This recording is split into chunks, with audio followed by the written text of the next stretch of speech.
Olá! Já ouviram dizer, e parece tão estranho, sobre as questões do divórcio, que não é uma lei divina, que é uma lei dos homens? Bora entender um pouquinho mais?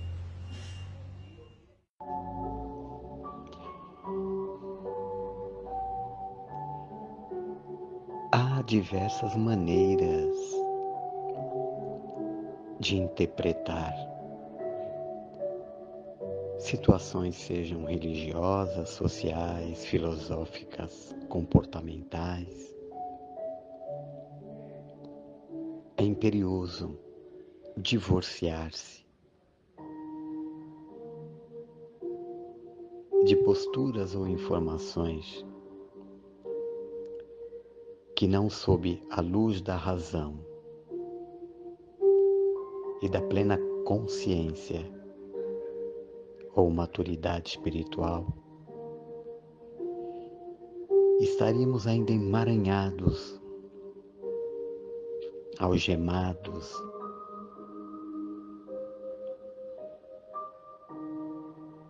a uma aparente realidade. Vejamos inclusive que a doutrina espírita intitula moral estranha.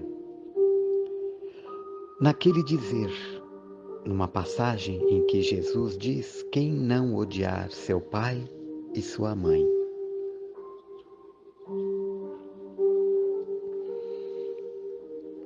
Trago esta passagem de Mateus, capítulo 10, versículo 37, e também de Lucas, capítulo 14, versículo 25 a 27 e 33. E é deste apóstolo Lucas que eu inicio. Havia uma grande multidão acompanhando Jesus. Voltando para eles, lhes disse: se alguém vier a mim e não odiar a seu pai e sua mãe, sua mulher e seus filhos, seus irmãos e suas irmãs, e até mesmo sua própria vida, não pode ser meu discípulo. Assim, todo aquele que carrega sua cruz e não me segue, não pode ser meu discípulo. E todo aquele que dentre vós não renuncia a tudo que tem, não pode ser meu discípulo. E na de Mateus encontramos: aquele que ama mais seu pai ou sua mãe do que a mim, não é digno de mim. Aquele que ama mais a seu filho ou a sua filha do que a mim, não é digno de mim. Ora, sem medo de refletir, no Novo Testamento encontramos essas duas expressões evangélicas. Pense, vamos raciocinar. Jesus teria dito isto? Se você acredita e concorda, então, não estaria ele contrário aos seus exemplos de amor? Inclusive, ele traz do Antigo Testamento: honrai a teu pai e tua mãe. E ainda, ele ensina a amar os inimigos. E ainda coloca mais: conhecerei meus discípulos por muito se amarem.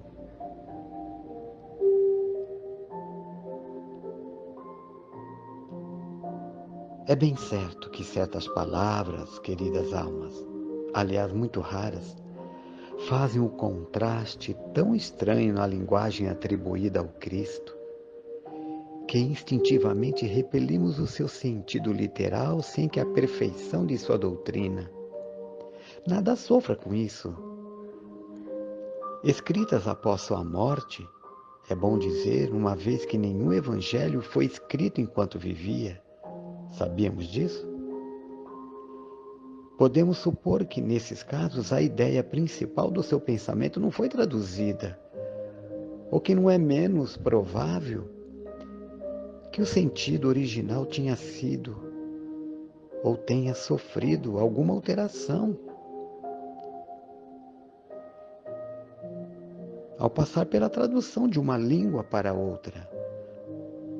Basta que um erro tenha sido cometido uma só vez para que fosse repetido pelos copistas, como se vê com frequência nos fatos históricos. Nós temos conhecimentos disso. E usar a razão nesse momento é importante, porque com certeza Jesus jamais vai nos orientar ao erro, ou ao contrário do que ele ensinou e exemplificou. Bíblia, o Novo Testamento, foram escritos por homens. E no decorrer do tempo, muitas ideias, muitos interesses, religiosos ou não, com certeza modificaram. Houve mudanças. É preciso, além de tudo, considerar os costumes e o caráter dos povos que influem na natureza particular das línguas. Sem esse conhecimento, o sentido verdadeiro das palavras nos escapa. E de uma língua para outra, a mesma palavra tem um significado de maior ou menor energia. Pode ser uma injúria ou uma blasfêmia. Em uma, a ter um sentido insignificante. Em outra, conforme a ideia que se queira exprimir. Numa mesma língua, ocorre também que o sentido de certas palavras se altera com o passar dos séculos, não é verdade? E é por isso que uma tradução rigorosamente ao pé da letra nem sempre revela perfeitamente o pensamento original. Para manter a exatidão, é preciso, às vezes, empregar não as palavras correspondentes à tradução, mas sim palavras que sejam equivalentes ou semelhantes.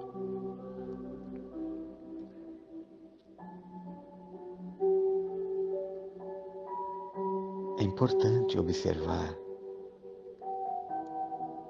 em especial quando encontro uma aplicação especial nas interpretações das Sagradas Escrituras e nos evangelhos em particular.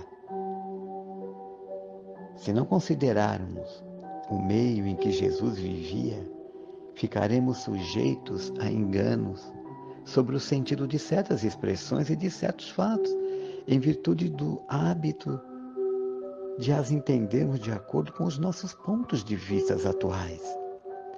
A palavra odiar, inclusive empregada nesse caso, não pode ser entendida com a sua significação moderna, visto que seria contrária à essência dos ensinamentos de Jesus. A linguagem hebraica era muito pobre nas suas definições, ou seja, o odiar não é o que hoje conhecemos, que é a antítese do amor, contrário ao amor. Não, ela tinha muito significado. Desrespeito, gostar menos. Tem muitas definições na época, entende? Vamos pensar um pouco. É imperioso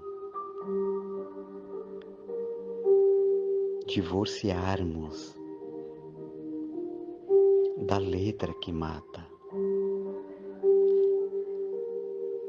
Nós temos que buscar o verdadeiro sentido, a essência dos ensinamentos, estejam eles na Bíblia, no Evangelho ou em qualquer outra literatura que as expressões literárias levantam. Temos que buscá-la no fundo, no âmago, na essência, na alma da ideia. Olha o que o benfeitor Emmanuel um espírito amigo, mentor de Chico Xavier, nos aclara em torno desta liberdade de interpretação, de entendimento e conduta. E ele pega essa expressão e amplia o conceito de Paulo, que está lá escrito em Gálatas, no capítulo 5, versículo 13, onde diz: porque vós, irmãos, fostes chamados à liberdade, mas não useis da liberdade para dar ocasião à carne, antes pelo amor. Servi-vos uns aos outros.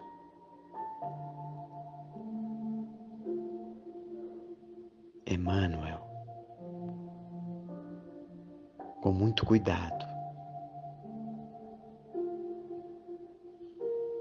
nos esclarece no seguinte sentido: quanto mais se agiganta a evolução intelectual da Terra, mais se propalam reclamos em torno da liberdade. Há povos que se batem por liberdade mais ampla. Aparecem os chamados campeões da liberdade, levantando quartéis de opressão e esfogueadas legendas de rebeldia. Fala-se em mais liberdade para a juventude, pede-se liberdade para a criança. No entanto, basta uma vista de olhos nas máquinas aperfeiçoadas do mundo moderno para que se reconheça o impositivo inevitável da disciplina. O automóvel chispa vencendo barreiras, mas se o motorista foge do equilíbrio ao volante ou se desobedece aos sinais do trânsito, o acidente sobrevém. O avião devora distâncias, transportando o homem através de todos os continentes, no espaço de poucas horas. Todavia, se o piloto não atende aos planos traçados na direção, o desastre não se faz retardio. Louvemos a liberdade, sim, mas a liberdade de construir, melhorar, auxiliar, elevar. Ninguém na Terra foi mais livre que o Divino Mestre, livre até mesmo da posse, da tradição, da parentela, da autoridade. Entretanto, ninguém mais do que ele, o Cristo, se fez escravo dos desígnios superiores para beneficiar e iluminar a comunidade. Eis porque nos adverte o apóstolo, ele está dizendo de Paulo, sensatamente ele diz: fostes chamados à liberdade, mas não useis a liberdade favorecendo a devassidão. Ao invés disso, santifiquemos a liberdade. Ael, um lar de regeneração. Medique-se com esta seiva de amor. Nossas tarefas se realizam às quintas-feiras, das 19h30 às 21h15 e sábados às 9h30 às 12h30. Paz e bem. Gratidão. Louvado seja nosso Senhor Jesus Cristo.